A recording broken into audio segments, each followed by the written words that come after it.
بسم اللہ الرحمن الرحیم بسم اللہ الرحمن الرحیم۔ الحمدللہ ہماری تختی نمبر جو 12 ہے اس کی مکمل مشق ہو گئی، زبر کے ساتھ بھی با سے لے کر یا تک پڑھا، زیر کے ساتھ بھی اور پیش کے ساتھ بھی، اور طریقہ میں نے عرض کر دیا اسی طریقے سے یہ تختی خود بھی اسی طرح پڑھنی ہے، اور جہاں بچوں کو پڑھانا ہے تو مکمل پڑھانی ہے۔ ایسے نہ ہو کہ استاد صاحب بھی کہے اسی طرح آخر تک، جب بچے کی مشق کی باری ہے تو وہ بھی کہے سادی قاعدے میں لکھا ہوا تھا اسی طرح آخر تک، میں نے بھی یہی پڑھ لیا۔ تو باقی جب حروف کو پڑھنے کی باری آئے گی، جیسے میں نے خاص حروف لکھوا دیے تو پھر اس میں غلطیاں ہوں گی، ٹھیک ہے، پھر پریشانی ہوگی۔ تو اس لیے خود بھی بچیے پریشانی سے، اور آئندہ جو آنے والے بچے ہیں جو آپ کے پاس پڑھیں گے ان کو بھی بچائیے گا، ٹھیک ہے جی۔ آگے تختی نمبر 13 اس کو پڑھنے لگے، ہجا کریں گے۔ با پیش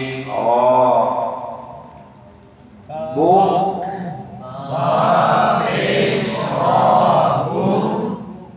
یہاں پر را کو پر پڑھیں گے یا باریک جی جی؟ یہاں اشکال پیدا ہوتا ہے، اس اشکال کو دور کرتے ہیں۔ یہاں اکثر جو ہے ہجا کرتے وقت پہلے پر پڑھتے ہیں، با پیش را بور، کیوں جی کہ اعتراض ساکن تھی اس سے پہلے پیش تھی، اس لیے میں نے پر پڑھا۔ پھر جب پڑھتے ہیں رازیلی، پھر کہتے ہیں اب باریک پڑھیں گے، زیر آگے۔ سوال سمجھ گئے؟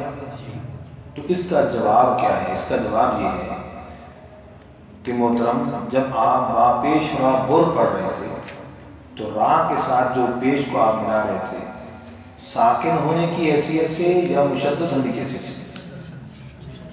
بولے بیٹا، جب آپ مشدد ہونے کی حیثیت سے ملا رہے ہیں تو پھر اس را کو پر نہیں پڑھیں گے، پھر را کو پر نہیں پڑھیں گے، بلکہ ہجا کرتے وقت بھی را کو باریک پڑھیں گے۔ را کو کیا پڑھیں گے؟ ہجا کیسے کریں گے؟ میں پھر اصول بھی بتاتا ہوں۔ با پیش را بور، با پیش را بور، بور را باریک، را زیری، را زیری، بور ری، بور ری، زا زبر زا، زا زبر زا، بور ریزا، بور ریزا، وقف، وقف، بور ریز، بور ریز۔ اب یہاں پر را کو باریک پڑھیں گے، کیوں؟ قاعدہ کیا ہے؟ اصول نوٹ کر لیجئے گا۔ مشدد را ایک را کے حکم میں ہوتی ہے، مشدد را ایک را کے حکم میں ہوتی ہے اور اپنی حرکت کے تابع ہوتی ہے، اور اپنی حرکت کے تابع ہوتی ہے۔ مشدد را کس را کے حکم میں؟ ایک را کے حکم میں، لہذا ہجا کرتے وقت بھی با پیش را بور نہیں پڑھیں گے بلکہ باریک ہی پڑھیں گے، با پیش را بور، کیونکہ مشدد را ایک را کے حکم میں، اس کو دو نہیں کرنا۔ تو جب راز ری میں باریک پڑھیں گے تو ہجا کرتے وقت بور میں بھی کیا پڑھیں گے؟ باریک ہی پڑھیں گے۔ بات سمجھ آ گئی سب کو بھی؟ اچھا، دوسری اب اس کے میں دلیل عرض کرنے لگا۔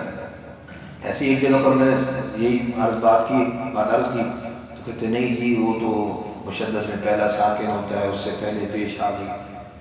تو پھر میں نے ان پر ایک اور سوال کیا، جب میں نے سوال کیا تو جواب سمجھ آ گیا۔ اب سوال مثلا آپ کے ذہن میں یہ بات آئے کہ را تو ساکن تھی، کہ میں نے اس کے ایک جواب تو عرض کر دیا کہ ہم نے کس لیے اس کو ملایا؟ مشدد ہونے کی حیثیت سے ملایا ہے، ساکن ہونے کی حیثیت سے نہیں ملایا۔ پھر میں نے ان سے عرض کیا اچھا آپ با کا ہجا کرو، مشدد کا کیسے ہجا کریں گے؟ حمزہ زبر با، اب انہوں نے پڑھا حمزہ زبر با اب، تو رکے، میں نے کہا آپ آگے کہتے با زبر با، تو میں نے کہا جب حمزہ زبر با اب پڑھا تو کلکل نہیں ہوگا؟ کہتے جی نہیں کلکلا نہیں ہوگا۔ میں نے کہا کیوں؟ ساکن نہیں تھا یہ بھی؟ اب اس کے ذہن ہاں اب مجھے سمجھ آ گئی کہ واقعہ میں تو اس کو جو با کے ساتھ ملا رہا ہوں مشدد ہونے کی حیثیت سے ملا رہا ہوں، ساکن ہونے کی حیثیت سے. یہ بڑی اہم بات ہے اور بڑی آسان بات ہے، مشکل بات نہیں ہے. سمجھ آ گئی نا؟ اگر ساکن ہونے کی حیثیت کا اعتبار را میں اگر یہ سوال آتا ہے تو پھر یہ با میں کیوں نہیں آتا؟ وہاں تو کرتے ہیں حمزہ زبر با اب با زبر با، وہاں پھر یا تو کریں نا حمزہ زبر با آب. تو اس لیے جب حمزہ زبر با آب کلکلہ کریں گے تو یہ مشدد کے اندر کرنا غلط ہوگا. یہ طریقہ درست ہو بات سمجھ آئے گی. تو بہت اہم بات ہے اور بڑے آسان طریقے سے میں نے عرض کر دی، انشاءاللہ کوئی پریشانی نہیں ہوگی. سمجھ آ گئی سب کو جی. اسی طریقے سے آگے چلیں گے. موٹے روح کا خاص خیال رکھتے ہوئے اور شد کا خاص. حصیلا وقف حصیل صدق دال بری کو وقف صدق جی. تو ایک تو یہاں صدق دال موٹا نہ ہو جائے، ایک یہ غلطی ہوتی ہے. دوسری غلطی ہوتی ہے صدق،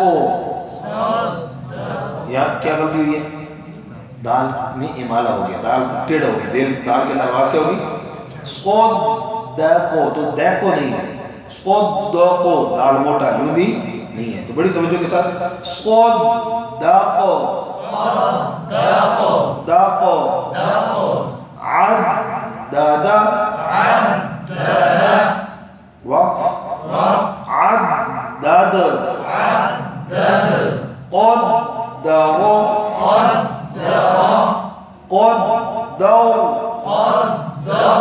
قا موٹا دال بریک را کو پھر موٹا قدر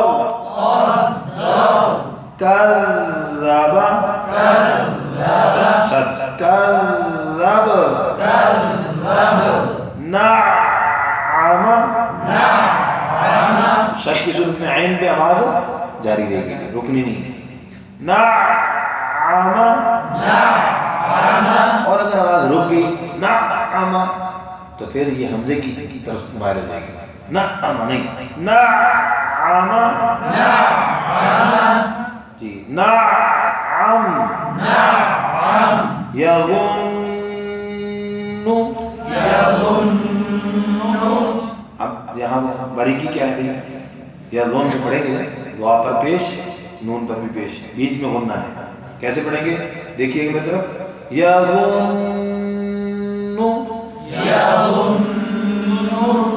سمجھ آگے بات؟ پہلے بھی ہونٹ گول ہوں گے، بعد میں بھی ہوں گے، بیچ میں غنہ اس مقدار میں ہونٹ گول نہیں ہوگا، واپس آ جائیں گے جی. وقف کریں گے تو وقف میں یہاں پر غنہ ہوگا کہ نہیں؟ وقف میں بھی غنہ کیوں؟ اس کا بھی کیا قاعدہ ہے؟ وقف میں حرکات تو ختم ہو جاتی ہیں لیکن شد جو ہے وہ وقف میں ہمیشہ باقی رہتی ہے. شد جو ہے وقف میں باقی رہتی ہے، وہ نہیں گرتی. اس لیے وقف کی صورت میں بھی غنہ ہوگا. وقف کریں گے یا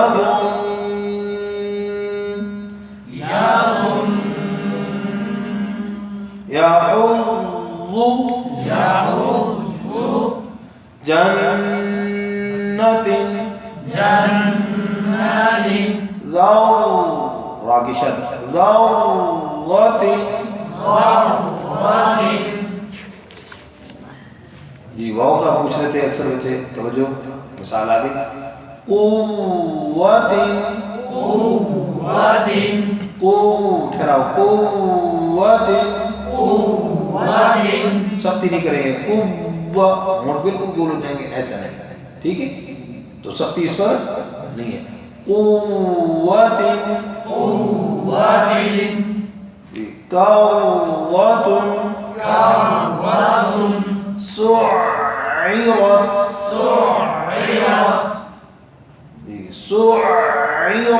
سعرت جی. اسی طرح واو ہے کویرت عطلت تحدث جی.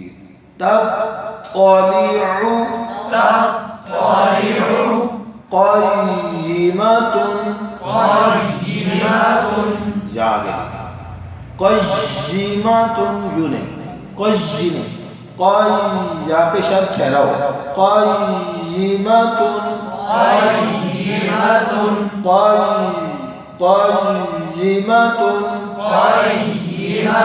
سختی تو یوں نہیں ہوگا ٹھیک ہے جی ایانا